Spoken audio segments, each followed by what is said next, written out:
வணக்கம் நண்பர்களே. இன்று நாம் காணப்போவது ஒரு சாதாரண மனிதனின் கதை அல்ல, ஒரு மகா யோகியின் மாடுகளுக்கான தன் உடலையே மாற்றிக்கொண்ட ஒரு உன்னதமான வரலாறு. கைலாயத்திலிருந்து வந்த ஒரு ஞானி எப்படி தமிழ் மண்ணின் திருமூலர் ஆனார்? வாருங்கள், அந்த மெய் சிலிர்க்க வைக்கும் உண்மையை அறிவோம். நண்பர்களே, 1000 காலத்திற்கு முன்பு கைலாயத்தில் நந்தி பெருமானிடம் உபதேசம் பெற்ற ஒரு சிவயோகி இருந்தார். அவருக்கு சுந்தரநாதர் என்று பெயர். பொதிகை மலையில் வாழும் அகத்திய முனிவரை சந்திக்க வேண்டும் என்ற ஆவலில் அவர் தென்னாடு நோக்கி பயணமானார். அவர் காவிரி ஆற்றின் கரையில் இருக்கும் சாத்தனூர் என்ற ஊருக்கு வந்தபோது ஒரு உருக்கமான காட்சியை கண்டார். அங்கிருந்த பசுக்கள் அனைத்தும் கண்ணீர் விட்டு அழுது கொண்டிருந்தன. ஏன் தெரியுமா?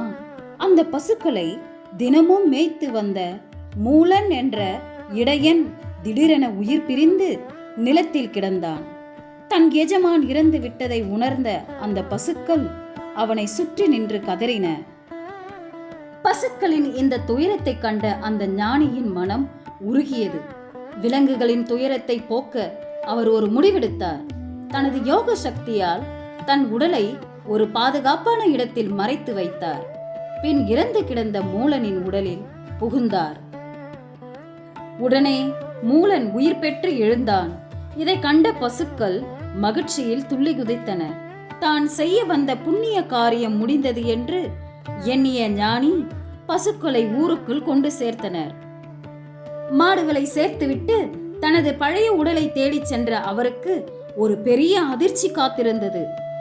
சிவனின் சித்தம் என்னவென்றால், அந்த யோகியின் பழைய உடல் மறைந்து போயிருந்தது. இனி இந்த மூலனின் உடலே உனது அடையாளம் என்பதை உணர்ந்த ஞானி அன்று முதல் திருமூலர் என்று அழைக்கப்பட்டார். அவர் அங்கிருந்த திருவாவடுதுறை ஆலயத்தின் அரச மரத்தடியில் யோகத்தில் அமர்ந்தார். ஆண்டுக்கு ஒரு முறை மட்டுமே கண்விழித்து ஒரு பாடலை இயற்றினார். இப்படி 3000 ஆண்டுகள் தவம் செய்து அவர் வழங்கிய 3000 பாடல்களே இன்று நாம் போற்றும் திருமந்திரமாகும்.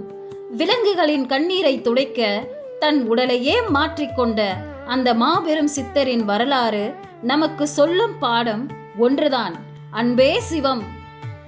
இறுதியாக திருமூலர் நமக்காக அருளிய இந்த வைர வரிகள் கொண்ட இந்த பாடலை கேட்போம்.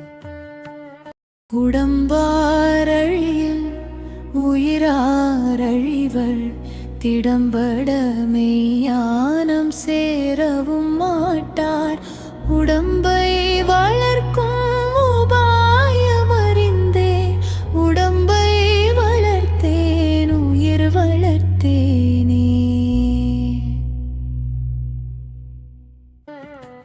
இந்த திருமந்திர பாடல் நமக்கு சொல்லும் மாபெரும் உண்மை இதுதான்: நாம் உடலை பேணி காப்பது என்பது வெறும் அழகுக்காக அல்ல, அது அந்த இறைவனை அடைவதற்கான ஒரு கருவி.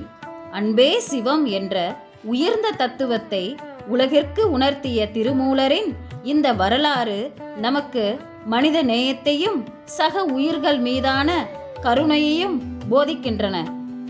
சித்தர்கள் காட்டிய இந்த வழியில் நாமும் பயணிப்போம். தொடர்ந்து இணைந்திருங்கள். நன்றி, வணக்கம்.